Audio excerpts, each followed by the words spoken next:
szólni sem tud a nadrágjából meleg sós víz fakad. Más dolgát is ő lebocsátta. Az olasz követek előállának egy nagy kristály pohárszéket hozának. Sok szép szókkal királynak bémutatták. Király, meg sem köszöné olaszoknak. Ímét tőlük az üveget elfogák, király súgá, hogy pohárszékre raknák, olaszokat ebédre béhívatták. Titkon király meghagyák két ifjaknak. Ímé harmadtál étket mikor hoznák, pohárszéknél ketten összekapnának.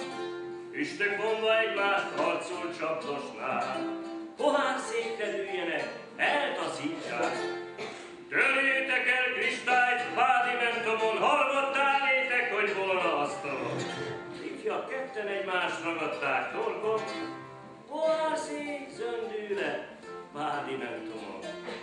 Ímé kristály zöndüle, mind eltörik, az olaszok nagy summára becsülték. Király szólott, az cserepet kivetné. Törött állat, cserepe sem jó ennek. A széket kapák helyre állíták, szép aranykupákkal gyorsan megrakák. Kevés idő múlva azon két ifja megint összekapnak, egymást forgatják. Meg az pohárszékre ketten dőlének, pohárszék eldűle, kupák törének. Király szólal, kupák felszedetnének, noha törött cserepe is jó ennek.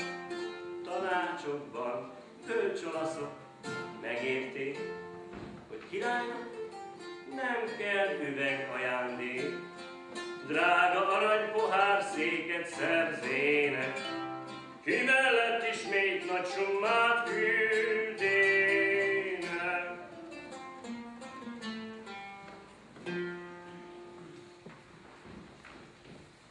És hallgassuk meg, hogy itt énekeltek, amikor Mátyás király 50 éves korában elmondta örök álomra a szemét. Néha éjvaló jó Mátyás király, sok országokat elbírál, nagy dicséretet akkoran vallál ellenségeknek, ellene állál.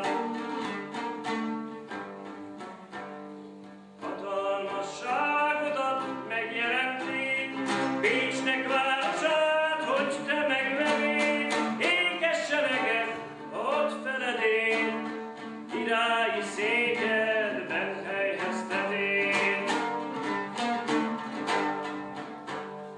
Akkoron te lénó, igen drága, téged kívánod, se Prága, meghervadozott, szép zöld ága, nem kellemetes néki virága.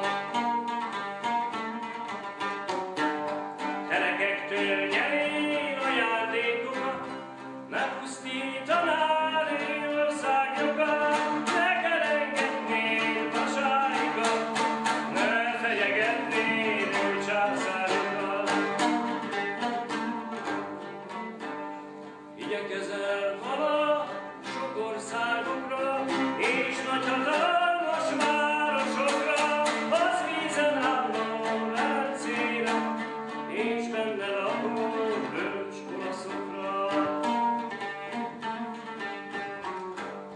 Magyarországnak fényes csillaga, és rettenetes bajnoka, nyomorultaknak ügyes hajnoka, nagy ékességnek este látoka. Királyok között léte hatalmas, és nagy ügyekben diadalmas, népeid között nagy bizodalmas.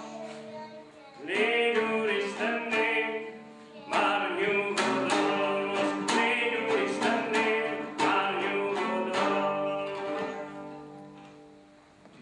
De hogy ne ilyen szomorúan fejezzem be, minden iskolai történet, amelyben Mátyás királyról is szó lesz, hiszen milyen volt Mátyás király, és amikor meghalt azután, vele együtt, mi halt még meg?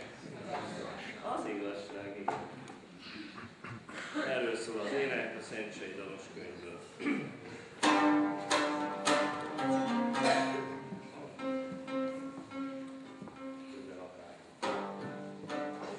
Fenékkel fölfordult már ez széles világ, meghalt Mátyás király, elkölt az igazság.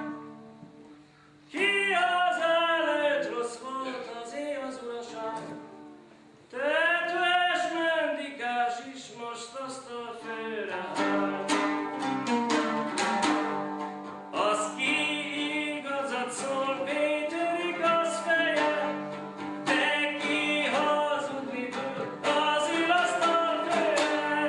Nagy kerélyen kardál az ezüst serlegre, könnyékig jár keze a fekete lében. A Wittenbergában új iskolát tudnék, melyben hazugságot egy tökkel kaphatnék.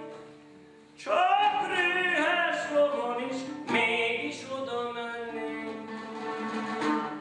Tudom, ha megjönnék, asztalfőre állnék. Mióta nem kezdek hazugságot szólni, aztán is nem kezdek tormás csukát önni, csak kezdnék azután kemencét fűteni, rongyallat nadrághoz köntös mendikálni. Minap oskolában ülék a szurdikban, egy tetőt találnék az gatyám láncában.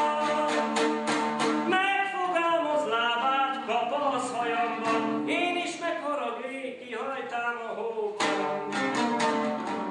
Arra repül el egy nagy tarka szarka, melyben belékapa, mint egy erős bika, tépik egymást ugyan, hevernek a hóban. Nosza petikul le, nem vagy most a rácban. De most olyat hazudok, kit magam sem hiszek, talán az urak is egy kultúrát vetnek.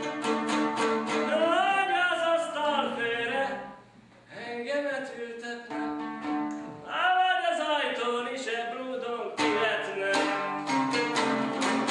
Láttam a Dunát is, hogy egyszer megégett, ismét másút láttam olyan embereket, kik szélnél egyebet soha nem esztenek. Egymásra köszönék a